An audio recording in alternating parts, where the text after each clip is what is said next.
रामपुर गांव में एक पुराना चौराहा था जहां हर दिन कुछ पुलिसकर्मी खड़े रहते थे। उनका काम केवल यह था कि वे बिना किसी कारण के रास्ते से गुजरने वाले हर आदमी को रोककर उनसे पैसे वसूल करें।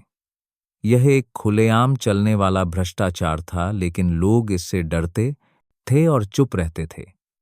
शुरुआत में कुछ लोग सोचते थे कि शायद यह बस कुछ गलतफहमियां होंगी, लेकिन जैसे जैसे समय बीतता गया, यह साफ हो गया कि यह एक संगठित घोटाला था। गांव के लोग धीरे धीरे इस समस्या के प्रति जागरूक हो गए थे, लेकिन उनकी आवाज दबाई जाती थी। कई लोग पुलिसकर्मियों से बचने की कोशिश करते थे, लेकिन हर किसी के पास अपनी जान की सुरक्षा और अपने परिवार के भरण पोषण का खतरा था। अगर किसी ने विरोध किया तो उसे बिना किसी कारण के गिरफ्तार कर लिया जाता या किसी और तरीके से परेशान किया जाता। ऐसे में लोग अंदर ही अंदर दुखी होते थे, लेकिन डर के कारण वे किसी से शिकायत नहीं कर पाते थे। गांव के कुछ कारण के गिरफ्तार कर प्रभावशाली लोग, जो खुद को समाज के हित में काम करने वाला मानते थे, इस समस्या को हल करने की सोचने लगे। कुछ समय पहले एक व्यापारी हरिशंकर ने कलेक्टर साहब विक्रम सिंह से मिलने की योजना बनाई ताकि वह यह बता सके कि पुलिस वालों के कृत्य गांव के लिए एक गंभीर समस्या बन गए हैं। सभी गांव वाले जानते थे कि अगर कलेक्टर साहब हस्तक्षेप करेंगे तो शायद कुछ सुधार हो सकेगा। यह कोई सामान्य मामला नहीं था, क्योंकि इन पुलिस वालों के कृत्य बहुत ही घिनौने थे। कोई भी व्यक्ति अपने बच्चों और परिवार के साथ सुरक्षित महसूस नहीं कर रहा था। इस सब के बीच कलेक्टर साहब से मिलकर शिकायत करने का कोई ठोस परिणाम नहीं निकला था। कलेक्टर साहब के पास भी इतने सारे काम थे कि वह इस मुद्दे को गंभीरता से नहीं ले पा रहे थे। लेकिन फिर एक दिन ऐसा हुआ जब कुछ और गांव वालों ने मिलकर एक पत्र तैयार किया और गांव वालों ने कलेक्टर साहब तक पहुंचाया। पत्र में यह साफ लिखा था कि हवलदार राकेश और उसके साथी हर दिन चौराहे पर खड़े होकर लोगों से पैसे वसूलते हैं और जो कोई भी विरोध करता है उसे यातनाएं दी जाती हैं। इस पत्र को पढ़ते हुए कलेक्टर साहब को महसूस हुआ कि मामला अब गंभीर हो गया है। कलेक्टर विक्रम सिंह ने तय किया कि वे खुद इस समस्या का समाधान करने के लिए गांव में जाएंगे, लेकिन इस बार वह अपनी पहचान छिपाकर जाएंगे ताकि यह सुनिश्चित किया जा सके कि उनकी उपस्थिति के कारण पुलिस वाले कोई विशेष व्यवहार ना करें। कलेक्टर साहब ने सोचा कि अगर वह सीधे चौराहे पर खड़े हो जाएंगे तो पुलिस वालों को उन्हें पहचानने में कोई समस्या नहीं होगी। उन्होंने एक अलग रूप अपनाने का विचार किया। वह गांव के एक साधारण दूध वाले के भेष में चौराहे पर जाएंगे और वहां के माहौल का निरीक्षण करेंगे। उन्होंने दूध वाले की वेशभूषा में खुद को ढाल लिया। इसके बाद कलेक्टर साहब ने सोचा कि वह ऐसे व्यक्तित्व में पुलिस वालों से बातचीत करेंगे ताकि उनके सामने उनका असली रूप ना आए और वे सही परिस्थितियों में अपनी कार्यवाही कर सकें। यह सब सोचे समझे बिना कलेक्टर साहब ने दूध वाले की पोशाक पहन ली। वह इस स्थिति को समझने और पुलिस वालों के खिलाफ ठोस कार्यवाही करने के लिए पूरी तरह से तैयार थे। कलेक्टर साहब का मन भी इस विचार से उत्साहित था, क्योंकि वह जानते थे कि इस तरह का कदम उठाना उनके लिए चुनौतीपूर्ण होगा। लेकिन अगर वह सफल हो जाते हैं तो यह न केवल उनके लिए बल्कि गांव के लिए भी एक बड़ी जीत होगी। चौराहे की ओर बढ़ते हुए कलेक्टर साहब ने देखा कि वह जगह कुछ बदली हुई थी। पहले जैसी शांति अब वहां नहीं थी। लोग तेजी से गुजर रहे थे, लेकिन पुलिस वालों का रवैया वही था। वे चौराहे पर खड़े होकर लोगों से पैसे मांग रहे थे। कुछ लोग तो चुपचाप पैसे देकर आगे बढ़ जाते थे, जबकि कुछ को बुरी तरह से घेर लिया जाता था और बिना किसी कारण के परेशान किया जाता था। कलेक्टर साहब ने देखा कि 4 पुलिसकर्मी चौराहे पर खड़े थे। वे बिना किसी कारण के वहां मौजूद हर व्यक्ति को परेशान कर रहे थे। यह दृश्य देखकर कलेक्टर साहब को गुस्सा आया, लेकिन वह खुद को शांत रखने की कोशिश कर रहे थे। उन्हें यह सुनिश्चित करना था कि अब उन्हें कुछ ठोस कदम उठाने होंगे। जब कलेक्टर साहब चौराहे के पास पहुंचे तो उन पुलिसकर्मियों ने उन्हें घेर लिया। कलेक्टर साहब को देखकर हवलदार राकेश ने कहा, अरे, ओ दूध वाले, कहाँ जा रहे हो? दिखाओ, जेब में क्या है? कुछ पैसे निकाल और निकल। कलेक्टर साहब ने पहले तो सोचा कि वह इस स्थिति से बाहर निकल जाएं, लेकिन फिर उन्होंने ठान लिया कि अब वह इन पुलिस वालों के कृत्यों का पर्दाफाश करेंगे। पुलिसकर्मी ने फिर कहा, देख भाई, पैसे निकाल जल्दी, नहीं तो तुझे अंदर कर दूंगा। तुझे क्या लगता है तू किसी से बच सकता है? कलेक्टर साहब को अब और चुप रहना अच्छा नहीं लगा। उन्होंने सोचा कि अब वक्त आ गया है कि वह अपना असली रूप दिखाएं।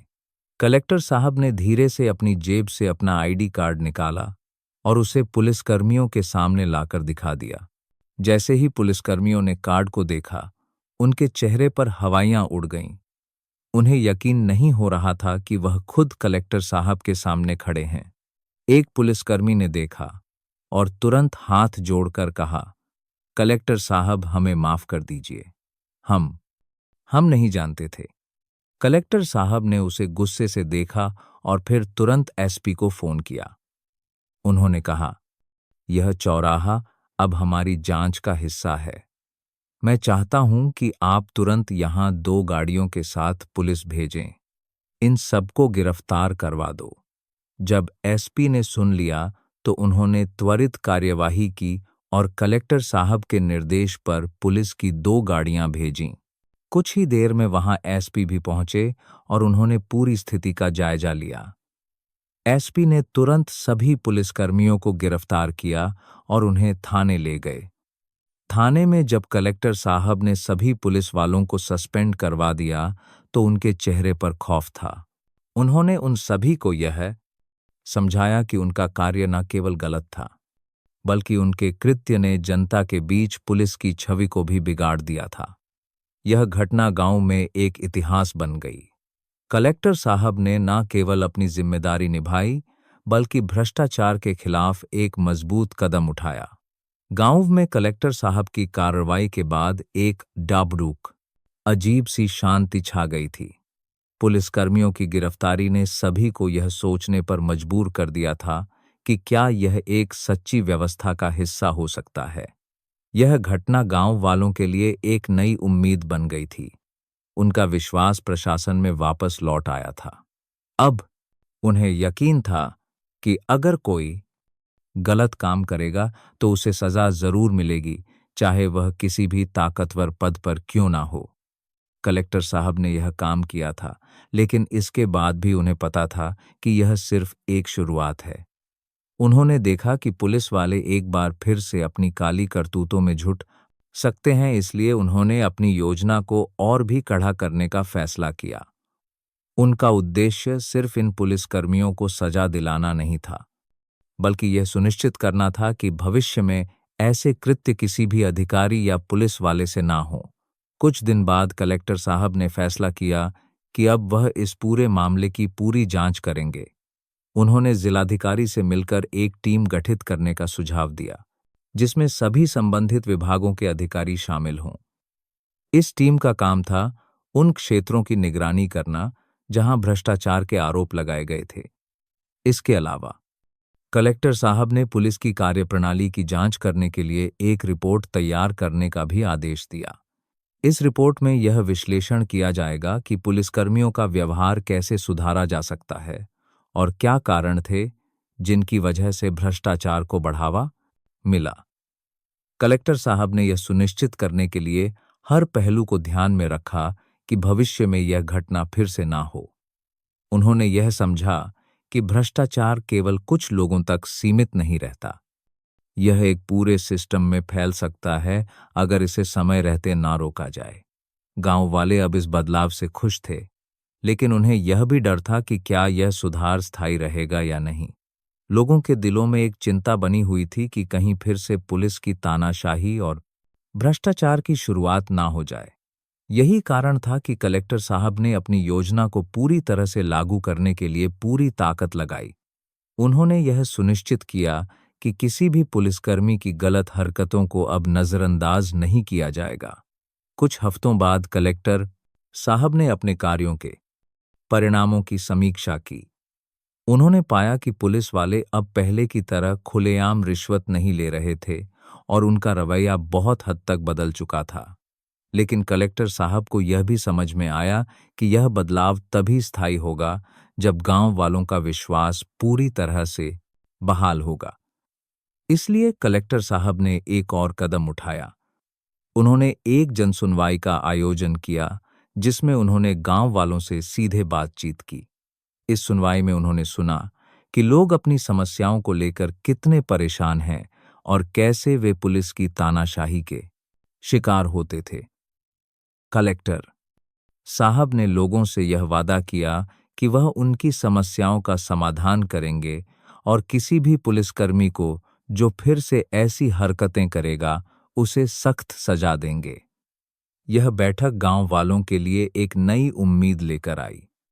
अब वे कलेक्टर साहब को एक मजबूत नेता के रूप में देखा जा ध्यान करेंगे रहे थे जो उनके लिए खड़ा था। कलेक्टर साहब ने गांव वालों से यह भी कहा कि यदि कभी उन्हें कोई परेशानी हो तो वे सीधे उनसे संपर्क कर सकते हैं।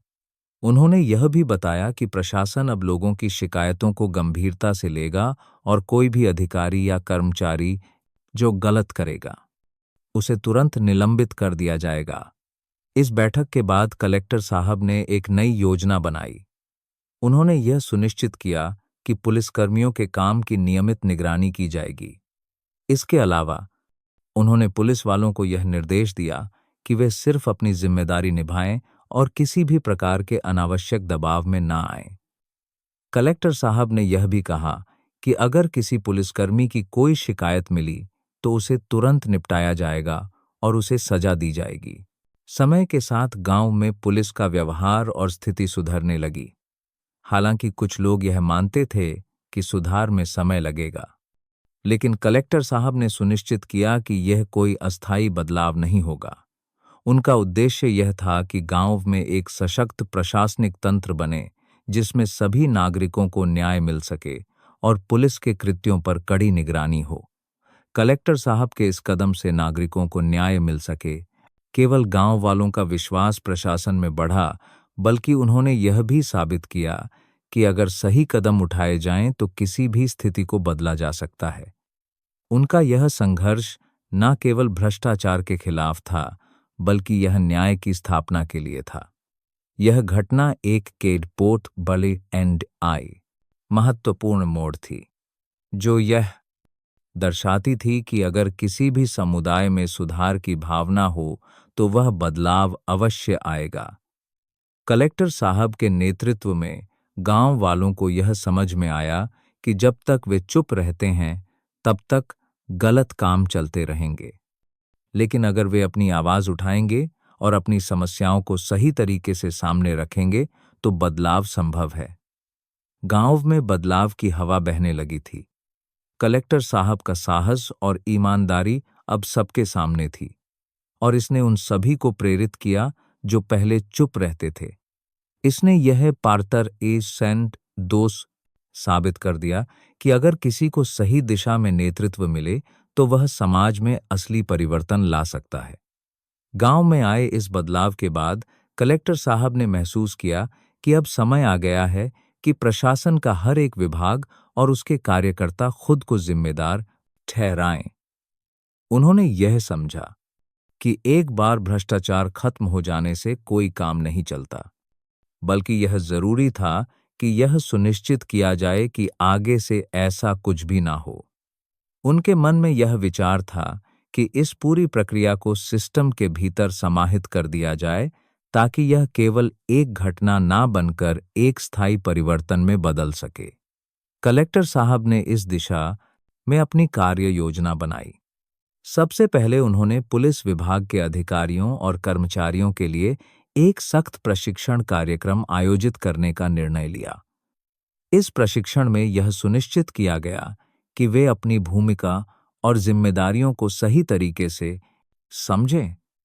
उन्हें यह बताया गया कि उनका काम लोगों की सेवा करना है, ना कि उनसे पैसे वसूलना या उनका उत्पीड़न करना। इसके साथ ही कलेक्टर साहब ने यह भी निर्णय लिया कि गांव में हर एक नागरिक को यह अधिकार होना चाहिए कि वह प्रशासन से अपनी शिकायतें सीधे दर्ज करा सके। उन्होंने एक शिकायत निवारण प्रणाली बनाई जिससे कोई भी नागरिक अपनी समस्याएं आसानी से प्रशासन तक पहुंचा सके। यह प्रणाली पूरी तरह से पारदर्शी थी और कलेक्टर साहब ने यह सुनिश्चित किया कि सभी शिकायतों पर तत्काल कार्यवाही की जाए। समय के साथ प्रशासन में सुधार आ रहा था, लेकिन कलेक्टर साहब को यह समझने में देर नहीं लगी कि केवल पुलिस विभाग को सुधारने से कोई खास फर्क नहीं पड़ेगा। यह जरूरी था कि प्रशासन के हर विभाग में पारदर्शिता और ईमानदारी का पालन किया जाए। उन्होंने यह कदम उठाया कि सभी सरकारी दफ्तरों में निगरानी रखने के लिए एक समिति बनाई जाए, जो यह समिति सोच के हाथ सोड़कर सुनिश्चित करेगी कि कोई भी कर्मचारी गलत तरीके से काम ना करे। गांव वालों के बीच इस बदलाव का असर तेजी से दिखने लगा। पहले जब किसी को प्रशासन से मदद की जरूरत होती थी, तो वे अक्सर डर के कारण मदद नहीं मांगते थे। अब लोग खुलकर अपनी शिकायतें प्रशासन तक पहुंचाने लगे थे। कलेक्टर साहब की ईमानदारी और उनकी नीतियों ने यह विश्वास दिलाया था कि अब वे सही दिशा में जा रहे हैं। इस बीच कुछ राजनीतिक लोग और दबंग वर्ग के लोग कलेक्टर साहब के इस परिवर्तन से खुश नहीं थे। उन्हें डर था कि अब उनका भ्रष्टाचार और गलत काम उजागर हो जाएगा। हालांकि कलेक्टर साहब ने इसका पूरी तरह से सामना किया। उन्होंने अपनी नीतियों को लागू करते हुए यह सुनिश्चित किया कि वे हर किसी के लिए समान रूप से काम करें, चाहे वह अमीर हो या गरीब, ताकतवर हो या कमजोर। एक दिन कलेक्टर साहब को एक सूचना मिली कि कुछ लोग फिर से चुपके से कुछ गलत काम करने की कोशिश कर रहे थे। यह जानकर कलेक्टर साहब ने तुरंत एक निरीक्षण दल गठित किया और गांव के सभी क्षेत्रों की जांच करने का आदेश दिया। उनकी इस साफ करने का आदेश दिया। सतर्कता ने यह सुनिश्चित किया कि कोई भी व्यक्ति प्रशासन के खिलाफ काम करने का साहस ना कर सके। गांव वालों ने देखा कि कलेक्टर साहब अब हर कदम पर उनके साथ खड़े हैं। उन्होंने यह महसूस किया कि अब उनके पास कोई ऐसा नेता है जो उनके अधिकारों की रक्षा करेगा। कलेक्टर साहब ने यह साबित कर दिया कि किसी भी स्थान पर सही कार्यप्रणाली और ईमानदारी से कार्य करने वाले व्यक्ति के नेतृत्व से बड़े बदलाव संभव हो सकते हैं। इस समय गांव में हो रहे बदलाव को देखकर अन्य आसपास के गांव भी प्रेरित हुए। वे कलेक्टर साहब के नेतृत्व के बारे में सुनने लगे और यह समझने लगे कि अगर एक जगह प्रशासन ईमानदारी से काम करता है, तो यह पूरे क्षेत्र के लिए लाभकारी हो सकता है। धीरे धीरे कई अन्य गांवों ने भी कलेक्टर साहब की नीतियों का पालन करना शुरू कर दिया। गांव में बदलाव के इस नए दौर को देखने के बाद कलेक्टर साहब को यह समझ में आ गया कि उनका कार्य केवल भ्रष्टाचार के खिलाफ संघर्ष नहीं था, बल्कि यह एक सामाजिक और प्रशासनिक जागरूकता का आंदोलन था। उन्होंने यह भी महसूस किया कि एक प्रभावी प्रशासन का निर्माण केवल भ्रष्टाचार समाप्त करने से नहीं होता, बल्कि यह तब तक संभव नहीं हो सकता जब तक लोगों में खुद में बदलाव की भावना ना हो। इसी बीच कलेक्टर साहब के नेतृत्व में हुए सुधारों के बारे में मीडिया ने भी रिपोर्ट करना शुरू किया। समाचार पत्रों और चैनलों पर कलेक्टर साहब की ईमानदारी और उनकी सुधारात्मक नीतियों के बारे में सकारात्मक खबरें आने लगीं। यह न केवल गांव के लिए बल्कि पूरे जिले के लिए गर्व की बात थी। लोग अब कलेक्टर साहब को एक आदर्श अधिकारी मानने लगे थे। इस बीच पुलिस विभाग में हुए सुधारों के बाद कलेक्टर साहब ने यह जांच कलेक्टर साहब को निर्णय लिया कि अब वह विभागीय स्तर पर भी निगरानी बढ़ाएंगे। उन्होंने एक नई टीम बनाई जो यह सुनिश्चित करेगी कि कोई भी पुलिसकर्मी फिर से किसी भी प्रकार का भ्रष्टाचार ना करे। इसके लिए उन्होंने विभाग के अधिकारियों से नियमित रिपोर्ट लेने का आदेश दिया, ताकि किसी भी गलत काम की पहचान की जा सके। इस प्रकार कलेक्टर साहब का यह सुधारात्मक कार्य न केवल गांव में बल्कि जिले में भी एक प्रेरणा बन गया। उनका कार्य यह साबित कर रहा था कि अगर सही नेतृत्व और नीतियां लागू की जाएं, तो प्रशासनिक व्यवस्था में सुधार संभव है। गांव में हुए बदलाव के बाद कलेक्टर साहब को यह महसूस हो रहा था कि अब वे उस दिशा में काम कर रहे हैं जहां से हर बदलाव की शुरुआत हो सकती है। लेकिन वह जानते थे कि अभी भी कई अन्य समस्याएं हैं जिन्हें हल किया जाना जरूरी था। भ्रष्टाचार के खिलाफ जो लड़ाई उन्होंने शुरू की थी, वह एक जंग थी, और यह अकेले कलेक्टर साहब से नहीं बल्कि हर नागरिक के सहयोग से जीतने वाली थी। उन्होंने यह सुनिश्चित किया कि उनके सुधार केवल पुलिस तक ही सीमित ना रहें बल्कि पूरे प्रशासन और गांव के समाज तक पहुंचें। एक दिन कलेक्टर साहब ने अपने पुलिस प्रशासन कर राहें बोल टू सीमित ना रहें अधिकारियों के साथ बैठक बुलाई। इस बैठक में उन्होंने सभी विभागों को यह निर्देश दिया कि वे अब अपने कामकाज को पारदर्शी तरीके से करें और कोई भी नागरिक अगर किसी विभाग में कोई शिकायत करता है तो उसे पूरी गंभीरता से लिया जाए। उन्होंने यह सुनिश्चित करने के लिए कि कोई भी भ्रष्टाचार का शिकार ना हो, विभिन्न विभागों के अधिकारियों को नियमित निरीक्षण के लिए भेजा। कलेक्टर साहब का यह कदम न केवल प्रशासन में सुधार लाने वाला था, बल्कि यह एक महत्वपूर्ण संदेश भी था कि शासन और प्रशासन का उद्देश्य केवल जनता की सेवा करना होना चाहिए। उन्होंने हर प्रशासन में सुधार लाने वाला था। विभाग को यह समझाया कि उनका कर्तव्य केवल सरकारी आदेशों का पालन करना नहीं, बल्कि लोगों के विश्वास को बनाना और उन्हें सशक्त बनाना भी है। गांव वालों ने महसूस किया कि कलेक्टर साहब ने उनके लिए सच में कुछ किया है। पहले जो लोग प्रशासन से डरते थे, अब वे खुलकर अपनी समस्याएं रखने लगे थे। कलेक्टर साहब के नेतृत्व में गांव में अब एक नई जागरूकता आई थी। लोग अब प्रशासन को अपना हिस्सा मानते थे, और अगर उन्हें कोई समस्या होती तो वे उससे सीधे निपटने की बजाय प्रशासन से समाधान की उम्मीद करते थे। कलेक्टर साहब के सुधार की योजना के तहत एक और महत्वपूर्ण कदम यह था कि उन्होंने गांव में शिक्षा के स्तर को सुधारने का विचार किया। उन्होंने देखा कि यदि गांव वालों की सोच में परिवर्तन लाना है तो सबसे पहले उन्हें शिक्षा के महत्व को समझाना होगा। उन्होंने स्कूलों के शिक्षकों से मुलाकात की और यह सुनिश्चित किया कि बच्चों को अच्छी शिक्षा मिले। इसके साथ ही उन्होंने शिक्षा के लिए प्रशासन से अधिक फंड आवंटित करने की मांग की ताकि स्कूलों में जरूरी संसाधन और सुविधाएं उपलब्ध कराई जा सकें। कलेक्टर साहब ने बच्चों को यह समझाने का भी प्रयास किया कि अगर वे अच्छे से पढ़ाई करेंगे तो भविष्य में उन्हें कोई भी समस्या नहीं आएगी। उन्होंने स्कूलों में अलग अलग कार्यशालाओं का आयोजन किया जिसमें बच्चों को समाज की भूमिका और जिम्मेदारियों के बारे में बताया जाता। उन्होंने यह सुनिश्चित किया कि बच्चे न केवल किताबों में बल्कि समाज में भी अपनी जिम्मेदारियों को समझें और उन पर अमल करें। कलेक्टर साहब का यह कदम गांव वालों के लिए एक नई दिशा साबित हुआ। शिक्षा के क्षेत्र में सुधार ने उन्हें यह यकीन दिलाया कि अगर बच्चों को सही कराब दिशा में मार्गदर्शन मिले तो वे भविष्य में किसी भी समस्या का हल ढूंढने में सक्षम होंगे। समय के साथ कलेक्टर साहब की मेहनत रंग लाई। पुलिस विभाग में सुधार, प्रशासन की पारदर्शिता और शिक्षा के क्षेत्र में हुए बदलाव ने गांव वालों का जीवन स्तर काफी हद तक बदल दिया था।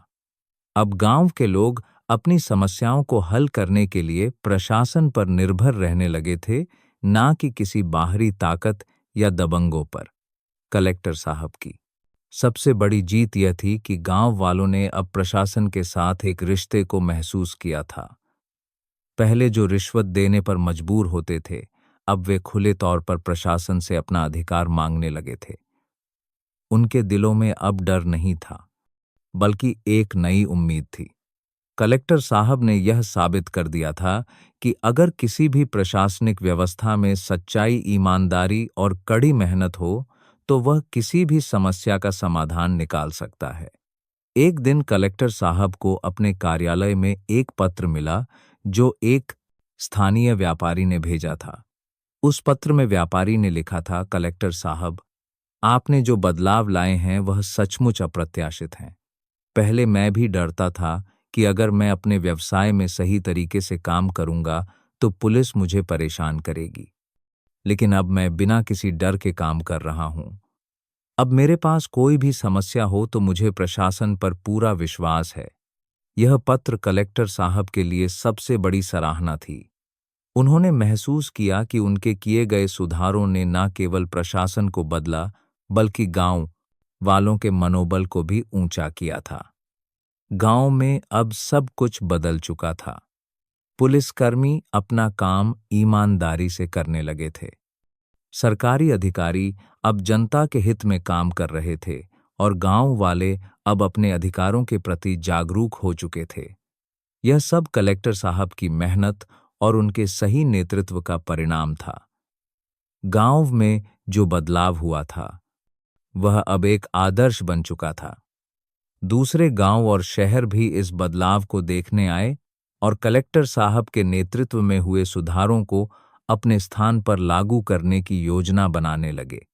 कलेक्टर साहब का यह संघर्ष न केवल उनके गांव के लिए बल्कि पूरे जिले के लिए एक पूरे बारे मिसाल बन गया था। कलेक्टर साहब के नेतृत्व में गांव में आए सुधारों ने पूरी पंचायत और आसपास के क्षेत्र में बदलाव का एक नया अध्याय लिखा था। अब गांव वालों का प्रशासन से विश्वास पूरी तरह से बहाल हो चुका था। गांव में किसी भी प्रकार का भ्रष्टाचार और शोषण अब खत्म हो चुका था। लोग अब अपनी समस्याओं को बिना डर के प्रशासन के सामने रखते थे और वे जानते थे कि अगर उन्हें कोई मदद चाहिए तो वे सही जगह पर हैं।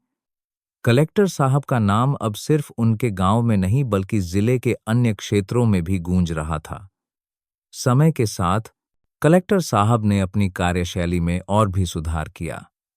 अब वह हर विभाग के कर्मचारियों से नियमित बैठकें करते थे और सुनिश्चित करते थे कि कोई भी अधिकारी अपनी जिम्मेदारी से भागे नहीं। इसके अलावा उन्होंने कई जनकल्याण योजनाओं की शुरुआत की। स्वास्थ्य, शिक्षा, सड़क निर्माण और पानी की व्यवस्था के लिए प्रशासन ने विशेष कदम उठाए। कलेक्टर साहब के इन प्रयासों ने गांव के विकास को एक नई दिशा दी थी। कलेक्टर साहब ने अब किसी भी दबंग अपराधी या भ्रष्ट अधिकारी से समझौता करने का नाम नहीं लिया। वह जानते थे कि जब तक हर एक व्यक्ति को न्याय और सुरक्षा का एहसास नहीं होगा, तब तक सच्चा बदलाव संभव नहीं है। उन्होंने एक एक करके हर विभाग को सुधारने की कोशिश की और पूरी ताकत से इसे लागू किया। गांव में अब सरकारी कर्मचारी अपनी जिम्मेदारियों को पूरी ईमानदारी से निभा रहे थे। लेकिन एक दिन कलेक्टर साहब को एक बहुत बड़ी चुनौती का सामना करना पड़ा। एक बड़ी कंपनी जो गांव के पास एक निर्माण कार्य कर रही थी, उसने कुछ गैर कानूनी तरीके से जमीन पर कब्जा करने की कोशिश की। इस मामले में कंपनी के अधिकारियों ने कुछ स्थानीय नेताओं और अधिकारियों से मिलकर योजना बनाई थी ताकि वे ग्रामीणों को किसी भी प्रकार से नुकसान पहुंचाए बिना अपनी परियोजना को आगे बढ़ा सके। कलेक्टर साहब ने इस मुद्दे को तुरंत गंभीरता से लिया। उन्होंने पूरी जांच शुरू की और मामले को पहले ही कदम पर रोकने की कोशिश की। उनकी कड़ी निगरानी और सख्त फैसलों ने कंपनी को समझा दिया कि प्रशासन किसी भी प्रकार की अनुशासनहीनता को बर्दाश्त नहीं करेगा। कलेक्टर साहब ने इस मामले में तुरंत कार्रवाई करते हुए वह कब्जा हटवाया और ग्रामीणों को यह आश्वासन दिया कि उनकी जमीन और संपत्ति सुरक्षित रहेगी। इस घटना ने एक बार फिर कलेक्टर साहब की ईमानदारी और न्यायप्रियता को साबित किया। उन्होंने दिखाया कि वह केवल भ्रष्टाचार के खिलाफ नहीं बल्कि किसी भी अन्याय के खिलाफ भी खड़े रहते हैं। अब गांव में उनका नाम और भी अधिक आदर्श बन चुका था। कुछ समय बाद कलेक्टर साहब ने अपने जिले से स्थानांतरण का आदेश प्राप्त किया। उनका कार्यकाल समाप्त हो चुका था और अब वह नए जिले में अपनी सेवाएं देने जा रहे थे। लेकिन इससे पहले उन्होंने गांव वालों को एक अंतिम संदेश दिया। उन्होंने कहा, आपका विश्वास और आपके सहयोग से ही हम यह सब कर पाए हैं। आज जो बदलाव आप देख रहे हैं वह हमारी सामूहिक मेहनत का परिणाम है। मेरा काम अब यहाँ समाप्त हो रहा है, लेकिन आप सभी को याद रखना चाहिए कि बदलाव हमेशा अंदर से शुरू होता है। अगर हम अपने दायित्वों को समझें और पूरी ईमानदारी से काम करें तो हम किसी भी समस्या का समाधान कर सकते हैं। कलेक्टर साहब के जाने के बाद भी उनका प्रभाव गांव में कायम रहा। गांव वालों ने अब यह समझ लिया था कि अगर प्रशासन और नागरिक एकजुट हों तो कोई भी बुराई या भ्रष्टाचार जीत नहीं सकता। कलेक्टर साहब की तरह उन्हें भी अब अपने अधिकारों का मूल्य समझ में आया और वे उन्हें पाने के लिए हमेशा तैयार रहे। इस पूरे अनुभव से यह साल की दोपहर में इस पूरे अनुभव से यह समझ में आया, शिक्षा मिलती है कि सच्चे परिवर्तन के लिए ईमानदारी, निष्ठा और दृढ़ संकल्प की आवश्यकता होती है। एक व्यक्ति की मेहनत और ईमानदारी से कई सारी समस्याओं का हल निकाला जा सकता है, और जब पूरे समाज का सहयोग मिले तो कोई भी बुराई पराजित हो सकती है। प्रशासनिक सुधार और सामाजिक जागरूकता के माध्यम से ही हम किसी भी समस्या का समाधान खोज सकते हैं। यह कहानी हमें यह भी सिखाती है कि भ्रष्टाचार और शोषण के खिलाफ लड़ाई कभी आसान नहीं होती, लेकिन अगर हम सही मार्गदर्शन और नेतृत्व के तहत आगे बढ़ें तो सफलता निश्चित है। आप सब हमें कहाँ से सुन रहे हैं, कमेंट में ज़रूर बताइएगा। आज की यह कहानी आपको कैसी लगी, अपनी राय हम तक ज़रूर पहुंचाएं। मैं ईश्वर से प्रार्थना करती हूं कि आप जहां भी रहें हमेशा सुरक्षित और खुश रहें। अगर आपके पास भी कोई ऐसी ही दिलचस्प कहानी है जिसे आप सबके साथ साझा करना चाहते हैं तो हमें कमेंट्स में ज़रूर बताएं। हमें आपकी कहानियों का इंतज़ार रहेगा।